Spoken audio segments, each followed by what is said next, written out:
నేను ఈ స్థితిలో ఇలా ఈ సంఘం ముందుట మీ ముందు నిలబడి ఉన్నానంటే మాకు కాపరిగా పనిచేసిన సాల్మాన్ రాజు గారు వారి కుటుంబం సంఘం అంతటా ప్రార్థనల వల్ల మేము ఇలా నిలబడి ఉన్నాను.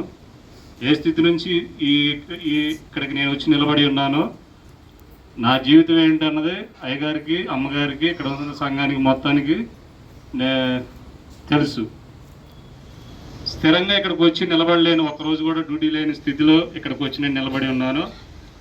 ఇక్కడికి వచ్చిన నేను ఒక 1 మంత్ కూడా ఇక్కడ డ్యూటీ చేయలేని స్థితిలో ఇక్కడికి వచ్చి అనారోగ్య పరిస్థితుల్లో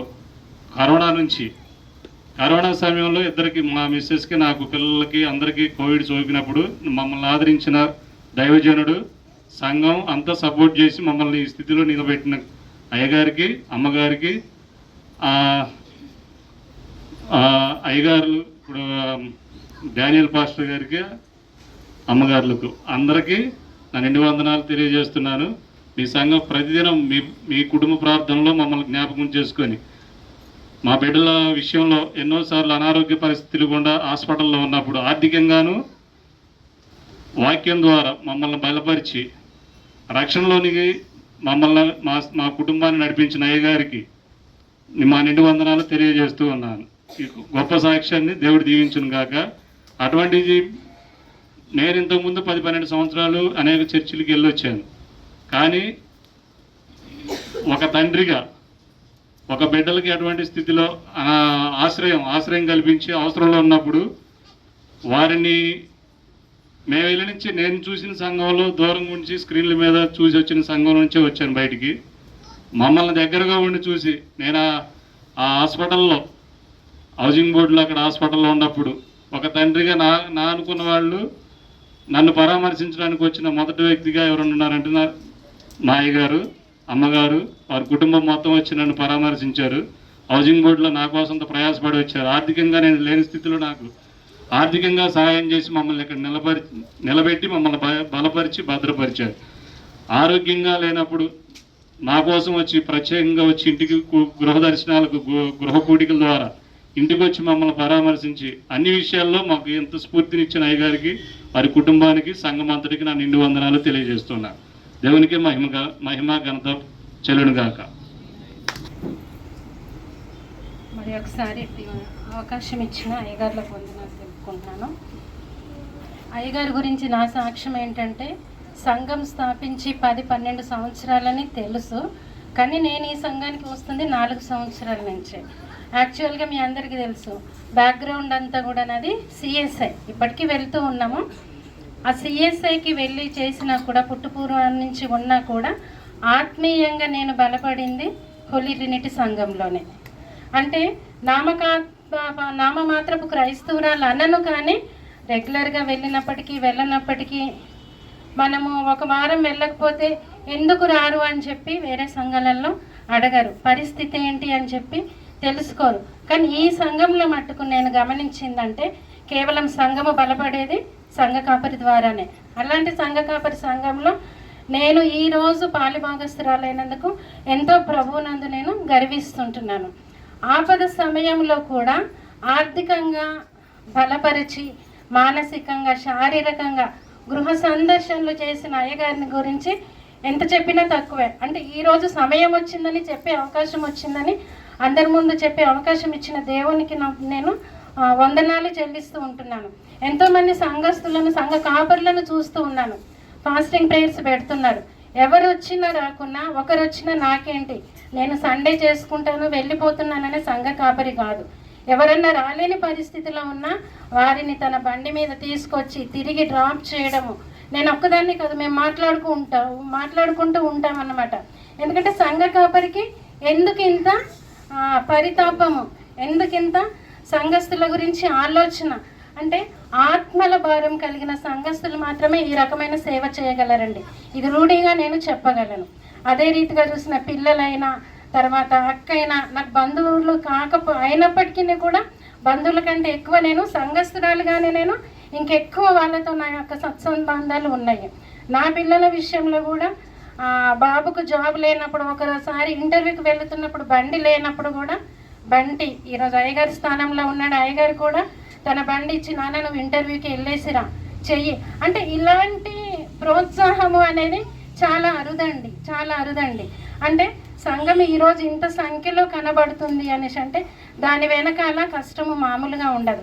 ఇప్పటికీ సంఘం గురించే ఏ కుటుంబంలో ఏ పరిస్థితి ఉన్నా, ఎవరికి ఆర్థిక ఇబ్బందులు ఉన్నా కూడా మన సంఘం ఏంటి, మన సంఘ పరిస్థితులు ఏంటి వ్యక్తిగతంగా మనందరికీ తెలుసు. మనం ఇచ్చే కానుక ఏ పాటిది అసలు అవి లెక్కకు అంటే అవి అందవన్నమాట, మామూలుగా అసలు ఎందుకు కూడా ఇది కాదు. అట్లాంటి సమయంలో కూడా సంఘ కాపరి ఏం చేస్తాడు, నా సంఘస్థులు నాకేమి ఇస్తారా, ఏం చేస్తారా, ఎక్కడి నుంచి వస్తారా, కానుకలు ఇచ్చే వాళ్ళ గురించే ప్రార్థన, ఇవన్నీ చూస్తున్నాం లోకంలో. కానీ తనకు ఏమి రాకపోయినా తనకు ఉన్న దాంట్లోనే మనందరికీ కూడా నాకు తెలిసినంత వరకు నాతో పాటు మన అన్ని కుటుంబాలకు సహాయం చేసిన వ్యక్తి మన అయ్యగారు. ఇలాంటి సేవలో మనము కూడా మనల్ని దేవుడు ఆశీర్వదించిన కొలది, ఇంకా ఆశీర్వదించకపోతే తన ప్రార్థనల వల్ల బలపడి తనకు ఆర్థికంగానే కాదు ముఖ్యంగా మనం సహవాసంలో తనకు సహకారిగా ఉండి సేవలో సహకారులుగా ఉంటే దేవుడు అదే కోరుతున్నాడండి. మరి ఇటువంటి మంచి అయ్యగారిని మాకు అనుగ్రహించినందుకు దేవునికి వేల వేల వందనాలు చెల్లిస్తుంటున్నాను. ఇట్టి అవకాశం ఇచ్చిన అయ్యగారికి కూడా నా వందనాలు. దేవునికి స్తోత్రములు.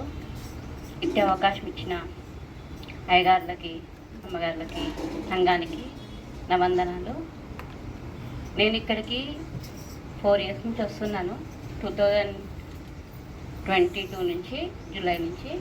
కానీ నిజముగా ఈ సంఘం గురించి చెప్పడానికి నాకు నిజంగా మాటలు రావట్లే కూడా.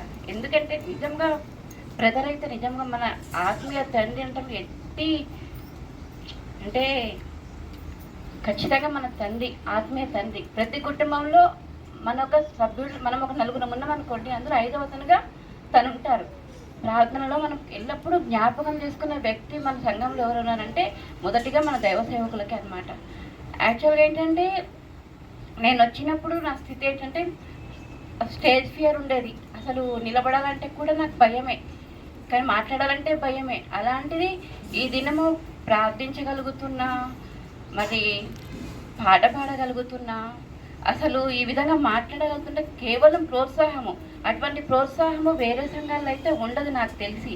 ఎందుకంటే ఎక్కడికక్కడ ఎవరికి వాళ్ళు పెరగాలని చూస్తారు, కానీ సంఘంలో ప్రతి ఒక్క వ్యక్తి కూడా నిలబడాలి, ప్రోత్సాహపడాలని చెప్పేసి ఎవరూ తలంచరు. కానీ మన సంఘ కాపరి అయితే ప్రతి ఒక్కరు పార్టిసిపేట్ అయ్యేవాళ్ళు, యవ్వనస్తుల నుంచి వృద్ధుల వరకు, పిల్లల నుంచి ప్రతి ఒక్కరు కూడా, అందరూ కూడా ఎదగాలని, అంటే ఆత్మీయతలోనూ ప్రార్థనలోనూ ప్రతి విషయంలో ఎదగాలని బాగా ఆరాటపడే వ్యక్తి. ఇంకొక విషయం నాకు బాగా అసలు హృదయంలో ఎంత ఆనందం ఉంటుందంటే, అసలు ఒక మనిషి కోసం ఎంతగానో తపన పడతారంటే, వాళ్ళు రాకపోతే మొన్న మా ఇంట్లో ప్రేయర్ అంటే దాసమనమ్మ రాలేదని ఎంతగా బాధపడ్డారు. పాపం ఖచ్చితంగా వచ్చేది ఆమె రాలేదని. అట్లా ప్రతి ఒక్కరి గురించి ఆలోచిస్తారు. గోవిందరాజు గారి కొరకు 9:30కి ముందు వెళ్ళి తీసుకొని రావడం అంటే అసలు ఎంత గొప్ప విషయము. తనకి ఏమవసరము, అసలు ఎవరు చేయాలి పనులు, సంఘంలో ఉన్న సంఘ బిడ్డ యవ్వనస్తులు కానీ ఇంకెవరికైనా అప్పచెప్పవచ్చు. కానీ తనే బాధ్యత తీసుకొని ప్రతి ఒక్క బిడ్డ గురించి ఆలోచించడం అంటే నార్మల్ విషయం కాదు. ఇంకొక విషయం అంటే నాకు ఇప్పుడు జ్ఞాపకం వచ్చింది. నేను జాబ్లో ఉన్నప్పుడు మీ అందరికీ తెలిసిన విషయమే, పోలీస్ కేసు అయిందనమాట. అది నా కొరకు పోలీస్ స్టేషన్కి వచ్చారు బ్రదర్. అది ఎంత ఆశ్చర్యం అంటే నిజంగా తలుచుకుంటే ఎవరు వస్తారండి ఈ రోజులలో పోలీస్ స్టేషన్కి. కానీ నిజముగా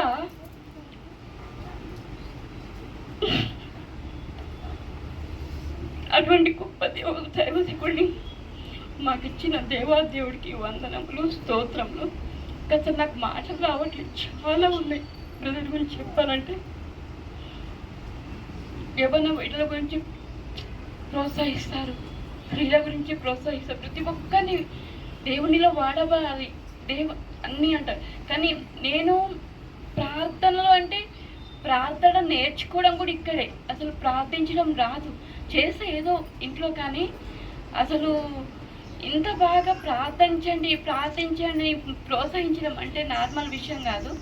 అక్క కూడా ప్రతి ఒక్కరితో వచ్చిన వాళ్ళని ప్రోత్సహించడం, కొత్త వారు రాగానే మాట్లాడడం, అందరితో కలివిడిగా ఒక దైవ సేవకు రాలుగా ఉందని అహంభావం అనేది లేకుండా అందరూ మనము సమానమని రావడం కూడా ఎంత గొప్ప విషయం అంటే, నాకు ఇంకొకటి ఆశ్చర్యమయ్యే విషయం ఏంటంటే, ఇద్దరు బిడ్డల్ని కూడా దైవ సేవకు అప్పగించిండు. వారి కుటుంబ పరిస్థితి ఎట్లుందో మనకు తెలుసు. మనం ఇచ్చి కానుకలు ఏ పాటివో మనకు తెలుసు. మనం ఎట్లాంటి స్థితిలో ఉన్నా కూడా మన కొరకు ప్రోత్సహిస్తున్నారు. ఇటువంటి దైవ సేవడికి మనం ఏమిచ్చినా రుణము తీర్చుకోలేము.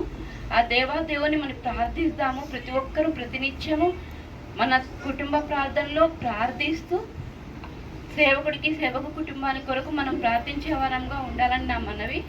ఇట్టి అవకాశం ఇచ్చిన దైవసేవకుల కుటుంబానికి దేవుడికి వందనములు, స్తోత్రములు. దేవుని నామానికి వందనాలు. మరి అయ్యగారు అమ్మగారికి నా హృదయపూర్వక వందనాలు చెల్లించుకుంటున్నాను. మరి ఈ సంఘాన్ని నిర్మించిన కాడి నుంచి కూడా మరి మేము ఈ యొక్క మందిరానికే రావటం జరిగింది. ఎన్ని కష్టాలు కలిగినా, ఎన్ని శ్రమలు వచ్చినా కూడా నాకు ఒక తల్లిగా, తండ్రిగా, ఆదరణకర్తగా ఉండి మరి అయ్యగారు కుటుంబం నాకు ఎంతో ఆశ్రయం ఇచ్చి ఉన్నారు. మరి నా చిన్న బిడ్డల కాడి నుంచి కూడా నా ఇద్దరు బిడ్డలను కూడా ఒక అమ్మలాగా అక్క చూసేది. మరి నా వాళ్ళందరూ ఉన్నా కూడా నేను ఎందుకు ఈ స్థితిలో ఎంత దూరముగా ఉన్నప్పుడు అని నేను ప్రార్థించినప్పుడు కొన్ని సంవత్సరంలో మరి నాకు ప్రార్థన అనేది తెలియదు, కానీ నేను పెంతెకోస్తు సంఘంలో ఉండవాళ్ళం మేము. కానీ అక్కడ ఆరాధనకి ఇక్కడ ఆరాధనకి ఎక్కడ మందిరం లేదని నేను ప్రయాసపడుచున్నప్పుడు మరి అక్క వాళ్ళు నాకు తెలిసి ఉన్నారు. చిన్న ఎనోష్కి ఫుల్ జ్వరం, ఎవరూ లేరు, మాకు వచ్చే తక్కువ జీతం. కానీ నేను ప్రార్థన చేస్తేనే నా కొడుకు స్వస్థపరచబడతాడు అని అక్క వాళ్ళ ఇంట్లో మీటింగ్ అవుతుంటే రేనా కూడా చిన్నపిల్లలు వాళ్ళు కూడా నాకు పిల్లలిద్దరిని కూడా రోజు సాయంత్రం పూట తీసుకుపోవటం, ఒక గంట కూర్చోబెట్టడం అట్ట వారు దేవునిలో కొద్దిగా బలపడ్డ తర్వాత దేవుడు మాట్లాడుచున్నాడు అనుకుంటున్నాం కదా. ఇప్పుడు దాకా నేను చేసిన ప్రార్థన కాదు, కానీ ఇప్పుడు నుండి చేసే ప్రార్థన నాలో ఫలించాలని చెప్పి నేను మోకాళ్ళ ప్రార్థనతో ఆదివారం రోజు ఆ జ్వరంతో బాధపడుచున్న కుమారుడు కోసం మోకరించి ప్రార్థన చేస్తుండగా అప్పటికప్పుడే ఎనోష్కి ఫుల్ జ్వరం తగ్గిపోయి చెమటలుగా వస్తున్నాయి. దేవుడు స్వస్థపరిచాడు అని ఆ సమయంలో నేను అనుకోని ఈ ప్రార్థనలో కానీ ఈ మీటింగుల్లో కానీ ఎప్పుడు కూడా నేను వదలక ఈ మందిరంలోనే నేను నిలబడాలని నా ప్రార్థన అయి ఉన్నది. కానీ మీ అందరూ కూడా మా కుటుంబం కొరకు ప్రార్థించాలి. నా కుమారుడిని ఎంత అయిపోగానే మరి అయ్యగారికి ఇట్లా ప్రార్థనలో పరిచర్యలో కూడా వాడిని అప్పచెప్పాలని మేము అనుకున్నాం. కానీ మా ఆలోచన కంటే దేవుడి ఆలోచన సాతాను శోధన మాకు వెంటాడింది. వందనాలు తెలియచేసుకుంటున్నా. మరి పాస్టర్స్ ఈరోజు అయ్యగారికి అమ్మగారికి నా హృదయపూర్వక వందనాలు. దేవుడి నామానికి మహిమ కలుగునాక. ఈ సమయం ఇచ్చిన పాస్టర్ గారికి, పాస్టర్ నాకు వందనాలు. మా ఫ్యామిలీలో పాస్టర్ అంకుల్ అంటే మా ఫ్యామిలీ పెద్దలాగా. ఇంకా నా మ్యారేజ్ విషయంలో మా రిలేటివ్స్ అందరూ వెనకడికి వేసినప్పటికీ పాస్టర్ అంకుల్ ముందుండి నడిపించింది మమ్మల్ని. అంతేకాదు మా ఫ్యామిలీలో ఎంత పెద్ద ప్రాబ్లం వచ్చినా ముందుండి వచ్చి మా ఫ్యామిలీపై ప్రేయర్ చేసి మమ్మల్ని నడిపించిందంటే పాస్టర్ అంకుల్. మేము ఇంతకుముందు వేరే చర్చ్కి వెళ్ళేది, కాకపోతే ఇక్కడికి వచ్చినప్పటి నుంచి మాత్రం మేము ఎంత స్పిరిచువల్గా కానీ మాకు ఫైనాన్షియల్గా కానీ పాస్టర్ అంకుల్ ప్రేయర్ చేసి ఎప్పుడు మాకు సపోర్ట్ చేసేది. ఇంకా మా ఫ్యామిలీలో మా డాడీ కొంచెం హెల్త్ పరంగా వెనుకబడిపోయినప్పుడు కూడా స్పిరిచువల్గా కొంచెం ఉన్నప్పుడు కూడా పాస్టర్ అంకుల్ వచ్చి ప్రేయర్ చేసి హాస్పిటల్కి వచ్చి ప్రేయర్ చేసి మా ఫ్యామిలీకి ఒక పెద్ద దిక్కులాగా ఉంటుండే. అలాంటి పాస్టర్ గారు మనకి ఇచ్చిన దేవుని మహిమ కలుగుతుంది. Thank you. దేవుని నామానికి వందనాలు. పాస్టర్ అంకుల్కి, అన్నకి, అక్కకి వందనాలు, సంఘమంతటికి వందనాలు. మెయిన్గా నేను యూత్ రిలేటెడ్ గురించి, అంటే అంకుల్ మమ్మల్ని యూత్కి ఏ విధంగా ఎంకరేజ్ చేశారు, ఏ విధంగా చూస్తున్నారు విషయం గురించి చెప్పాలనుకున్నాను. ఎందుకంటే సంఘంని నడిపిస్తున్నారు, అన్ని విధాలుగా అందరూ అనుభవిస్తున్నారు. కానీ యూత్లో ఒక స్పిరిచువల్ గ్రోత్ రావాలంటే దానికి ఒక గైడెన్స్, దానికి ఒక అంటే ఏ విధంగా అయితే ఒక బాడీ టోన్ ఎలా అవ్వాలో, ఒక హృదయం అంటే దేవుని వైపు ఎలా టోన్ అవ్వాలంటే దానికి ఒక ప్రాపర్ గైడెన్స్ అంటూ కూడా యూత్కి ఉండాలి. అది పాస్టర్ అంకుల్ ఎవ్రీ క్రమం అంటే పద్ధతిగా అసలు ఎలా వింటారు, ఎలా ఉంటారు, దాని గురించి ప్రాపర్ ఇన్ఫర్మేషన్ కానీ ఎంకరేజ్ చేస్తూ అసలు ఇంత మంచిగా యూత్ కూడా మన సంఘంలో చూస్తే ప్రార్థన చేసే విధానము, కొంతమంది అయితే ఇంకా గంటలు కూడా ఎడతెగక ప్రార్థన చేసేవారు ఉన్నారు, ఉదయకాల ప్రతి ఉదయం లేచి ప్రార్థించేవారు ఉన్నారు, ఇంకా సంఘానికి వచ్చి పని చేసేవారు ఉన్నారు. ఆ ప్రోత్సాహం కానీ, ఆ ఎంకరేజ్మెంట్ కానీ, ఆ జీల్ అంటే ఇంట్రెస్ట్ వారికి రావాలంటే ఫస్ట్ ఒక సపోర్ట్ అంటే వెనకాల నుంచి కానీ ముందు నుంచి కానీ మోరల్ సపోర్ట్ ఇస్తూ అసలు అంటే అంకుల్ వల్లనే ఇదంతా జరుగుతుందని నేను చెప్పగలుగుతాను. ఎందుకంటే అంకుల్ ఇస్తున్న గైడెన్స్ వల్లనే మేము ఇవంతా యూత్ అయినా సరే, నేనైనా సరే, నేను సండే స్కూల్ టీచర్గా నిలిచడానికి కారణం కూడా అంకుల్. ఎందుకంటే అంకుల్ నాకు ఆ ఛాన్స్ ఇవ్వకపోతే నాకు స్పిరిచువల్ గ్రోత్ అందులో ఉండకపోవచ్చు. నాకు కాకుండా వేరే వాళ్ళకి ఇచ్చి ఉంటే మరి నేను ఎవ్రీ వారము నేను పిల్లలకు చెప్పడానికి ముందు నేను ప్రిపేర్ అవుతున్నాను, అదేవిధంగా పిల్లలకి చెప్తున్నాను. ఇంకొకటి ఏంటంటే ఎవ్రీ మంత్లో ఎవ్రీ వారము మేము చెప్పే కీర్తనల ఒక అధ్యాయాల గురించి నేర్చుకుంటున్న విషయంలో కూడా ముందుగా అంకుల్ దగ్గర మేము లెసన్ తీసుకొని దాని గురించి ప్రిపేర్ అయ్యి దాని గురించి మీ ముందు చెప్తున్నాము. అంటే మా నోటి ద్వారా వచ్చే వాక్యము ఫస్ట్ అసలు మా నుంచి మేమేదో ఓన్గా ప్రిపేర్ అయింది కాదు, కేవలం అంకుల్ ఇచ్చే గైడెన్స్ వల్ల దాని ద్వారా మేము ఇంకా కొంచెం స్ట్రాంగ్గా ఫీల్ అవుతూ దానిలో ఇంకా దేవునిలో బలపడుతూ మేము సంఘం ముందు నిలబడుతున్నాం. అంటే స్టేజ్ ఫియర్ లేకుండా కానీ ఒక యవ్వనస్తులకి ఉత్సాహం రావాలన్నా కూడా అంటే ఆ పనులన్నీ మేము చేస్తున్నాం, మీకు కనిపిస్తున్నాం. యవ్వనస్తులో ఒక కార్యం కనిపిస్తుంది అంటే దానికి బ్యాక్ అండ్ సపోర్ట్ అంకుల్ ద్వారానే కలుగుతుంది. ఎందుకంటే మేము ఎక్స్పీరియన్స్ అవుతున్నాం, మేము ఇంకా ఎక్స్పీరియన్స్ చేసాము, చేయబోతున్నాము, ఇంకా చేస్తూనే ఉన్నాము. అంటే యాక్చువల్గా మేమైతే రుణపడి ఉండాలి అంకుల్కి. బికాజ్ స్పిరిచువల్ లైఫ్ అనేది చాలా చాలా ఇంపార్టెంట్. యవ్వన స్థితిలో ఉన్నప్పుడు, యవ్వన కాలంలో ఉన్నప్పుడు మాకు ఒక వాక్యము హృదయంలో భద్రపడుతుంది అంటే, ఒక హృదయంలో గుర్తొస్తుంది అంటే దానికి మీనింగ్ మాకు తెలుస్తుంది. అంటే దాని మీనింగ్ అంకుల్ మాకు చెప్తూ మమ్మల్ని నడిపిస్తున్నారు. ఇంకొక మెయిన్ పాయింట్ ఏంటంటే క్యారల్స్ టైంలో అయినా సరే, ఇంకా వేరే అంటే యవ్వనస్తులు ఏ విధంగా ఉండాలో ఆ విధము దాని గురించి మాకు వెరీ క్లియర్గా చెప్తున్నారు. అంటే చాలా సంఘాలలో యవ్వనస్తులు కేవలము ఇన్స్ట్రుమెంట్స్ కానీ లేకపోతే అట్లా ఉంటారు, కానీ ఇంత యూనిటీగా ఉండి లేకపోతే వాక్యం చెప్పేంత ధైర్యంగా వచ్చి ముందు పాటలు పాడి ఇంకా ప్రేయర్ చేసే అంత వాళ్ళకి అటువంటి ప్రేరేపణ చాలా తక్కువ ఉంటుంది. కానీ ఇక్కడ మాత్రం అంటే ఇట్స్ సిస్టమ్గా ఒకటి చేసి వాళ్ళకి ఒకటి పర్టికులర్గా ఇచ్చి వాళ్ళని ప్రోత్సహిస్తున్నారు. ఈ ప్రోత్సాహం ద్వారా మేమందరం ఎదుగుతున్నాము, ఇంకా బలపడుతున్నాము, దేవుని యందు ఇంకా బలపడుతూ మా జీవితంలో కూడా ఎన్నో గొప్ప కార్యాలు దేవుడు చేస్తున్నారు. దీనిని బట్టి అంకుల్కి వందనాలు, సంఘం అంతటికి వందనాలు, మమ్మల్ని నడిపిస్తున్న విధానం బట్టి వందనాలు. ఈ యొక్క సాక్ష్యం దేవుడు దీవించును గాక.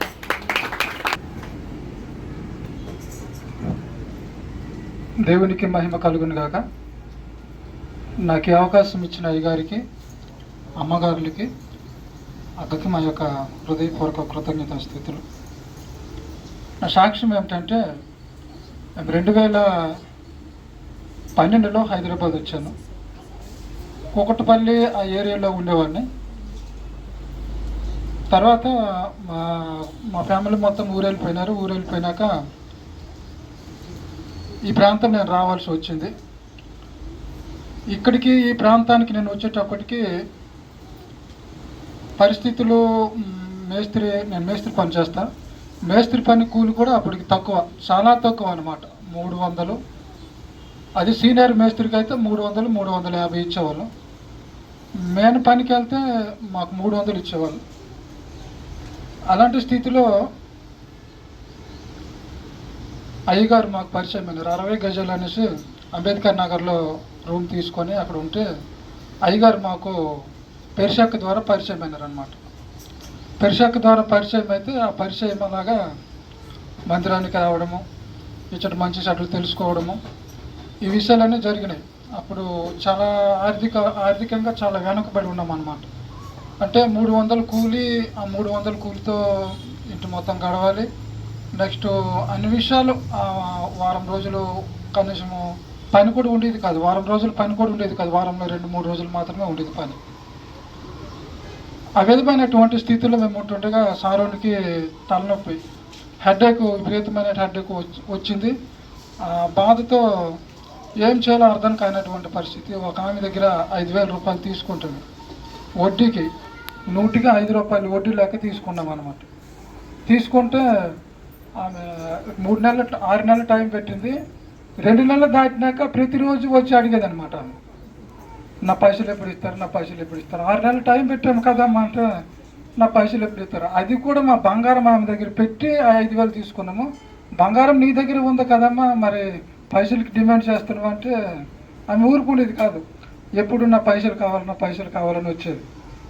ఈ బాధపడలేక మా బంగారం మాకు ఇవ్వమ్మా, మేము బంగారం ఇతరుల దగ్గర కొద్ది పెట్టి నీ పైసలు మీకు తీసుకొచ్చి ఇస్తామని ఆమెకి చెప్పేసి ఆ బంగారం తీసుకెళ్ళి వేరే వాళ్ళ దగ్గర కొద్ది పెట్టి ఆ పైసలు తీసుకొచ్చి ఆమె కట్టినాం.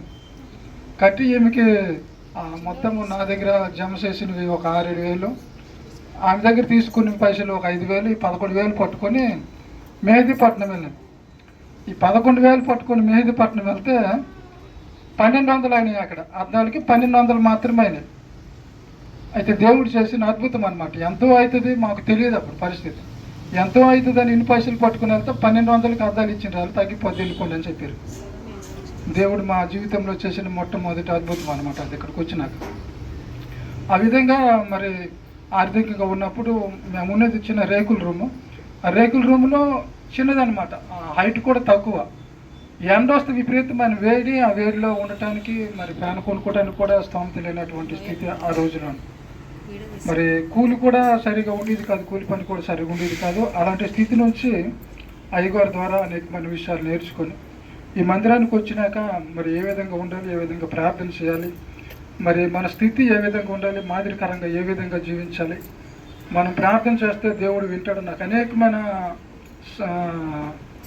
డౌట్స్ ఉండేవి అనమాట. దేవుడు ఎలా మాట్లాడతాడు, దేవుడు మనతో స్పష్టంగా మాట్లాడతాడా, లేక ఇతరుల ద్వారా ఆనాడు ప్రవక్తల ద్వారా ఏ విధంగా అయితే మాట్లాడిన దేవుడు మరి ఒకవేళ అయ్యగారి ద్వారా మనతో మాట్లాడతారా, ఇలాంటి డౌట్లు అనమాట. ఈ డౌట్లన్నీ కొద్ది రోజులకి అయ్యగారి ద్వారా నా డౌట్లన్నీ తీరిపోయినాయి. ఆ రోజుల్లోని ప్రవక్తల టైంలోనే దేవుడు ప్రవక్తల ద్వారా మాట్లాడేవాడు. ఇప్పుడైతే బైబిల్ మన చేతిలో ఉంది కనుక దేవుడు వాక్యం ద్వారా మాట్లాడతాడని నేను గ్రహించింది. మరి ఆ రోజు నుంచి ఈ రోజు వరకు అయ్యగారే మాకు మాదిరి.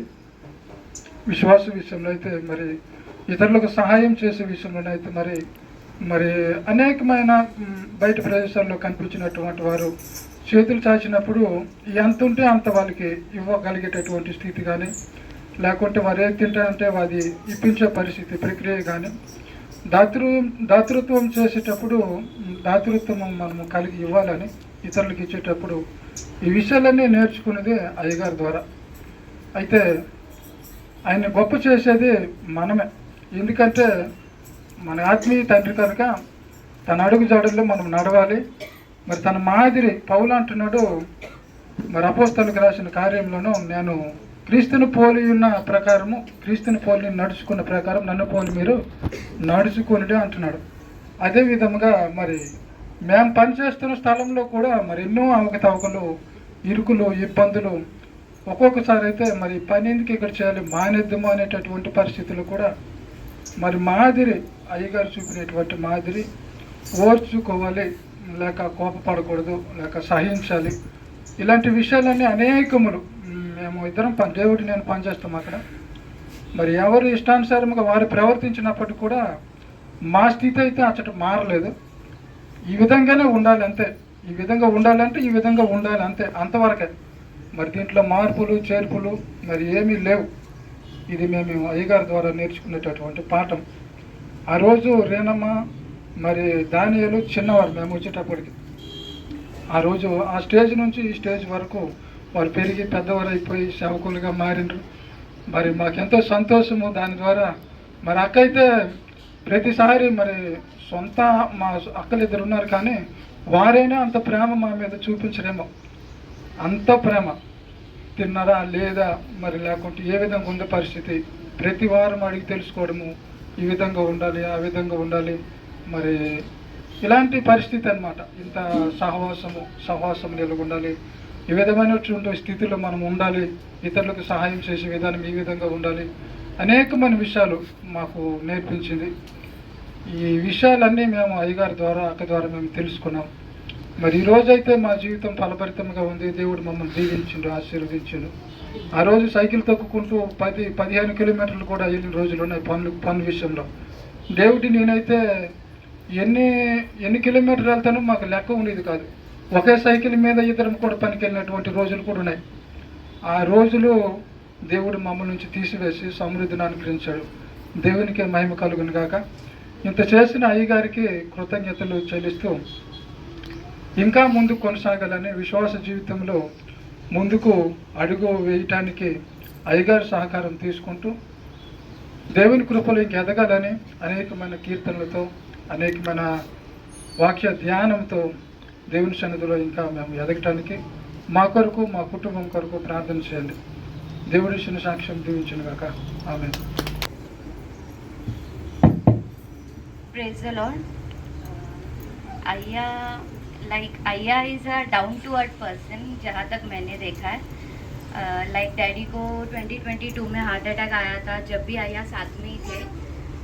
डैडी के लिए अय्या एक बड़े भाई जैसे है. सब जानते हैं कि हमारा कोई नहीं है यहाँ पे, बट अय्या और अम्मा के साथ एक फैमिली जैसा लगता है.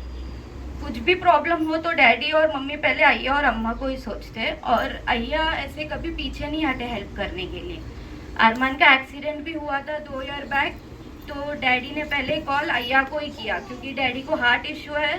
तो डैडी का डायरेक्टली बॉडी एकदम रिस्पॉन्ड करना स्टॉप हो जाता है कुछ भी होगा तो पहले कॉल अय्या को ही किए. अराउंड 11:30 नाइट के टाइम पे ही था, बट देन टू अय्या ने रेफ्यूज़ नहीं किया आने के लिए. अय्या हमेशा साथ में ही रहे, ड्यू टू अम्मा भी हमेशा एक सिस्टर जैसे ही मम्मी के लिए रही है. कोई नहीं होने के बावजूद भी मम्मी डैडी को ऐसे फील नहीं होता है कि हमारा कोई फैमिली नहीं है यहाँ पे. और due to some personal issues of mind एक दिन घर पे झगड़ा हुआ, तो अय्या को हम लोग ने रात में 12 बजे कॉल किया, और अय्या वो टाइम पे भी आए, अम्मा भी आए, जबकि अम्मा को दूसरे दिन काम पे जाना था. अम्मा अय्या दोनों भी हमारे साथ रात में 2 o'clock तक थे. थैंक यू अम्मा अय्या, आप हमेशा फैमिली जैसा फील कराने के लिए. Thank you so much. और मैंने देखा है बहुत चर्चों में पार्शलिटी होता है, जिसके पास पैसे होता है उसको देखते हैं, बट अम्मा और अय्या दोनों ने भी कभी ऐसे नहीं किया है. पूरे चर्च मेंबर्स को, पूरे फैमिली मेंबर्स को एक फैमिली जैसा पकड़ के चले आज तक. इसके लिए थैंक यू सो मच अय्या. अम्मा थैंक यू सो मच, आप हमेशा साथ रहने के लिए.